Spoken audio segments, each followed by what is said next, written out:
Bonjour à tous, ravi de vous retrouver aujourd'hui pour une nouvelle vidéo. Cette nouvelle vidéo, elle est inspirée par un article que je lisais sur Twitter et qui disait ceci: une magistrate proche d'Éric Dupond-Moretti, arrêtée par la police anticorruption. Cette affaire est sortie par Mediapart, en tout cas l'information. Elle se révèle explosive. Ramification avec la mafia, ramification à de multiples étages. Et ce que je voulais un petit peu regarder, eh bien, c'est où cela allait pouvoir mener. Parce que si vous regardez un tout petit peu l'actualité, et je sais que vous êtes nombreux à souhaiter des changements sur le gouvernement, sur la société, on sent que tout cela est à bout de souffle. L'Europe, le gouvernement français, la société européenne. On a l'impression de se retrouver au Moyen Âge, quand le seigneur local, à force de répression, à force de durcir les contraintes et de durcir sa forme de répression, arrive en bout de souffle et va être renversé. Car ne vous trompez pas, nous en sommes là. Il y a un changement qui se prépare, un changement comme une lame de fond qui va tout changer. Si vous regardez mes vidéos depuis 2 ans, je vous annonce certaines choses. Certaines ne se sont pas encore passées, l'arrestation d'Ursula von der Leyen, et je vais refaire une vidéo complémentaire là-dessus. Nos gouvernements tombent les uns après les autres, ou plutôt nos gouvernants. Regardez le nombre de fois qu'on a changé le ministre de l'Éducation nationale, d'autres ministres. On a l'impression que tout est à bout de souffle. Et les actions en justice commencent à pointer le bout de leur nez. Même les médias, observez nos médias, faites un travail de réflexion, un travail comme un mentaliste. Observez ce qui se disait il y a 2 ans, ce qui se disait il y a 4 ans et ce qui se dit aujourd'hui. La façon dont les journalistes interrogent les responsables du gouvernement. Observez vraiment. Oh, tout n'est pas flagrant. Tout n'est pas flagrant. Mais observez les comportements et la façon dont les questions changent d'orientation. Vous seriez surpris si vous vous mettez à observer vraiment ce qui se passe. Mais assez de blablabla. On va regarder ce tirage et comment va évoluer l'enquête sur cette magistrate proche d'Éric Dupond-Moretti.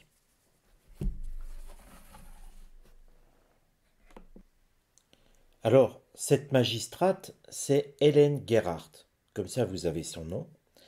Et donc la question que je formule, quelle va être l'évolution de l'enquête sur Hélène Gerhardt? Je fais un tirage en croix. Et puis, suivant le tirage, suivant les résultats du tirage, on va regarder quelles seront les répercussions, les possibles personnalités touchées, s'il y en a. Peut-être que l'enquête sera un flop. Peut-être qu'en fait, elle est innocente. On ne sait pas. Bien sûr, on peut quand même avoir des soupçons parce que euh, une enquête à ce niveau-là, on va dire les enquêteurs n'y vont pas sans rien dans leur poche, forcément. Mais restons neutres, c'est le plus important en voyance, c'est la neutralité. Parce que sinon on tombe vite dans les excès et on finit par dire que les extraterrestres vont venir arrêter Dupond-Moretti.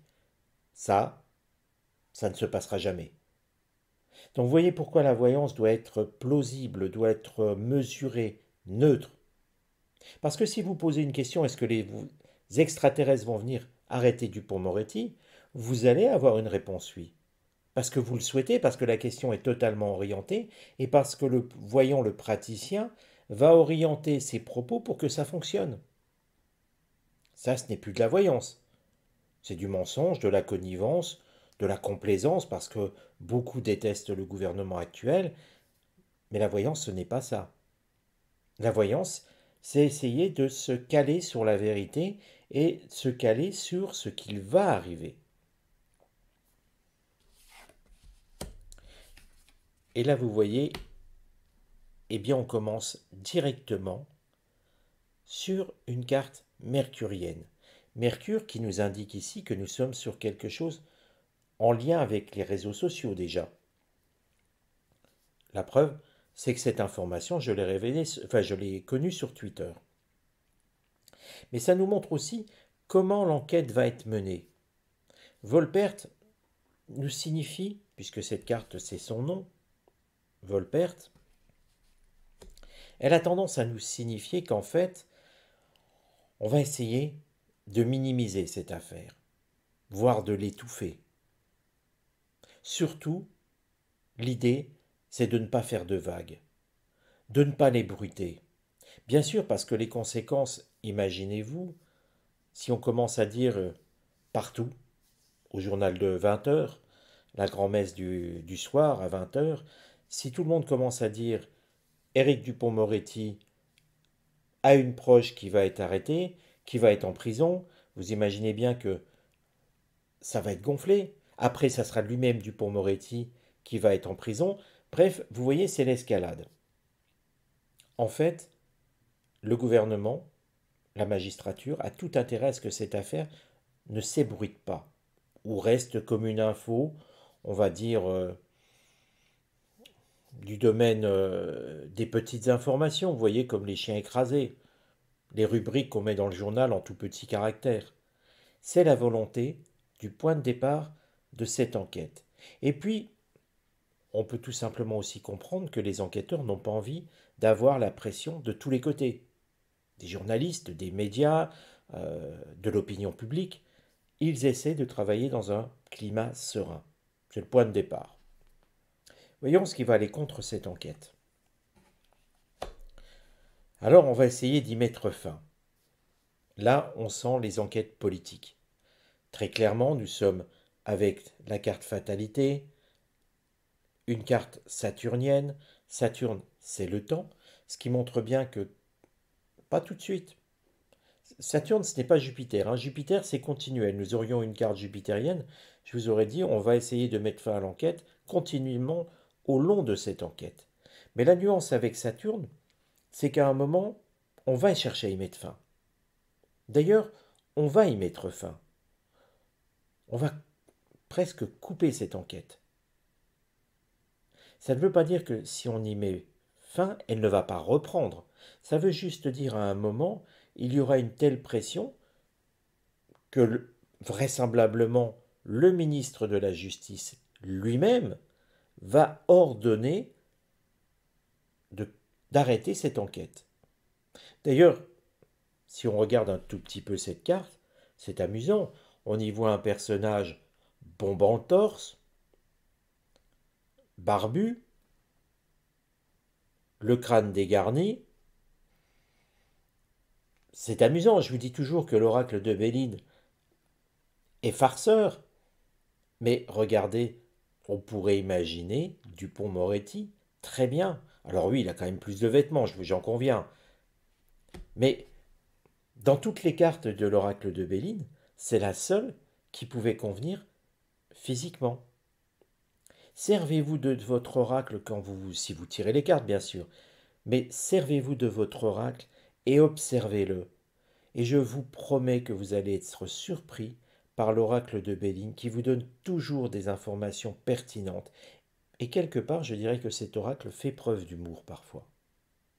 Et puis, si vous regardez d'autres chaînes de voyance, eh bien, n'hésitez pas. Regardez les septénaires qui sortent. Je sais que la quasi-totalité des voyants sur YouTube n'utilisent pas le septénaire. Mais observez comment le praticien pose ses questions. Peu importe la méthode, essayez d'être plus perspicace que celui qui tire les cartes et qui n'utilise pas la puissance de l'oracle de Béline. Observez ce que veut dire le septénaire. Observez la carte que le praticien va tirer. Et puis n'hésitez pas à mettre en commentaire, que ce soit sur mes vidéos ou sur les vidéos d'autres praticiens, eh bien ce que vous y voyez vous-même, en étant logique, sans tomber dans l'excès. Ne parlez pas d'extraterrestres, de reptiliens ou de choses comme ça, mais parlez de ce que vous voyez réellement sur la carte. Je reçois de nombreux tirages, beaucoup plus qu'il y a quelques mois, et je vois, en tout cas dans ceux qui pratiquent, une nette progression. Des tirages qui sont vraiment très fins. Et ça me fait plaisir. J'aime quand vous progressez, pardon. J'aime que finalement, le savoir que j'essaye de vous transmettre puisse vous servir. Le conseil pour cette enquête. Le conseil est intéressant pour les enquêteurs. Parce que vous voyez, on a une carte vénusienne, la carte Amor.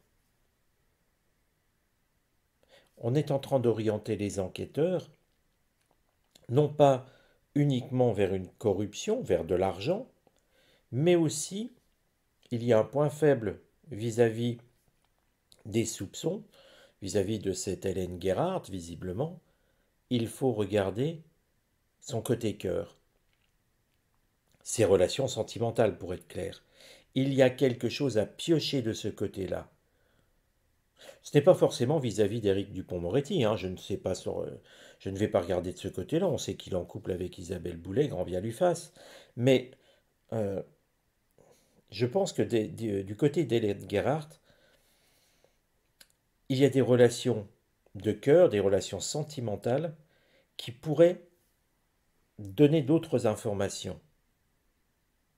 L'argent, le sexe. C'est toujours le point faible de ceux qui sont corrompus. Retenez-le bien, ici, l'argent, oui, pour l'enquête, mais il faut regarder le côté sexuel. Il y a quelque chose à cet endroit-là à piocher, qui réserverait des surprises. Parce que si l'oracle le met à cet endroit-là, c'est qu'il y a un réel intérêt.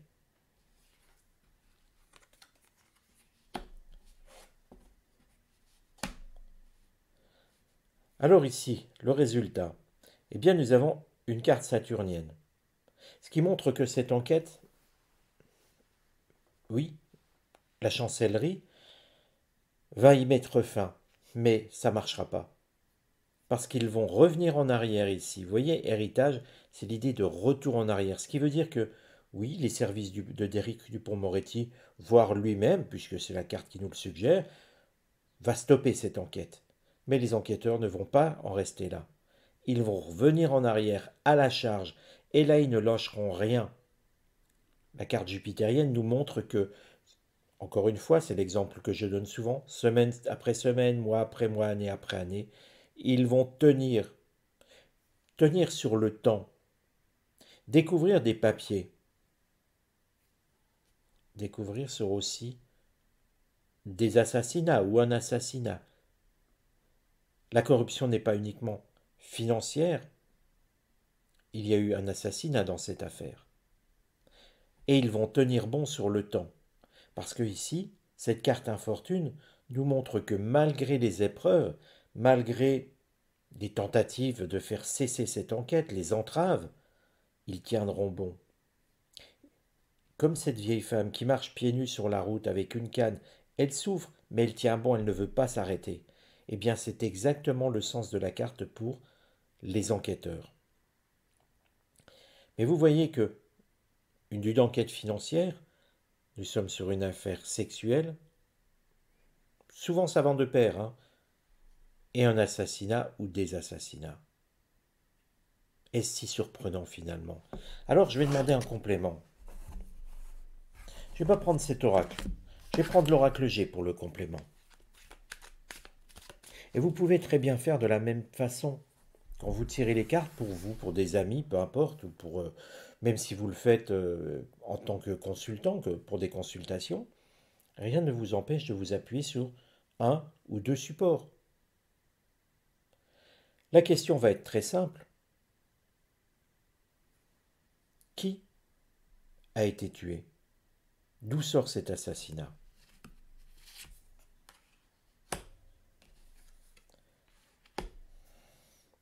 Alors, cette carte, vous voyez, je la retourne.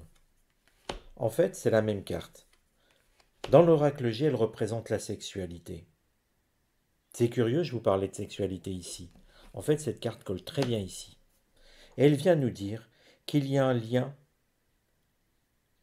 chez cette magistrate avec une histoire de sexe et d'un homme tué. C'est là que les enquêteurs vont devoir finalement s'interroger. C'est là que sera la clé de leur enquête. Alors attention, je n'ai pas dit que c'était elle qui l'avait tué, bien sûr. J'ai dit qu'il y avait un lien. Le lien, finalement, doit être trouvé et sera trouvé, car il est au cœur de cette affaire. C'est donc quelque chose de beaucoup plus gros qu'on ne peut penser, que non seulement il y a de la corruption, puisque c'est le thème de l'enquête, mais c'est aussi une histoire de sexe, c'est aussi une histoire d'assassinat. Quelles seront les conséquences pour Éric Dupont? Quelles seront les conséquences pour Éric Dupond-Moretti? Je relâche la carte, j'en prends une autre. Eh bien, vous voyez, regardez bien la carte, tout en symbole, comme toujours avec l'oracle G. On y voit une route très large et qui se rétrécit au fil du temps. En fait, l'étau se resserre sur lui. L'étau se resserre et il sera mis en accusation dans cette affaire. Parce qu'il y a un lien indirect. Il sera inquiété de cette affaire. Je vous l'ai dit à plusieurs reprises, Éric Dupond-Moretti perdra son poste. Je vous l'ai dit, il va démissionner. C'est de lui, il ne sera même pas viré, il démissionnera parce qu'il n'aura plus le choix, même si effectivement dans ce gouvernement, quand on est mis en examen ou quand on est inquiété par la justice, personne ne bouge vraiment. Je ne compte plus les exemples, puisque on connaît, fut un temps, Rachida Dati n'aurait jamais été ministre de la Culture. Elle est mise en examen, je ne sais plus dans quelle affaire, et elle n'est pas la seule. La probité, l'éthique ne font pas partie de ce gouvernement. Or là, et bien sur le temps, l'étau va se resserrer autour d'Éric Dupond-Moretti. Ça ne dit pas qu'il a un lien direct, encore une fois, le lien est au moins indirect, mais il y a quelque chose à piocher là aussi de ce côté-là. Si la vidéo vous a intéressé, n'hésitez pas à la partager. Je vous donne rendez-vous à très bientôt pour de nouvelles vidéos.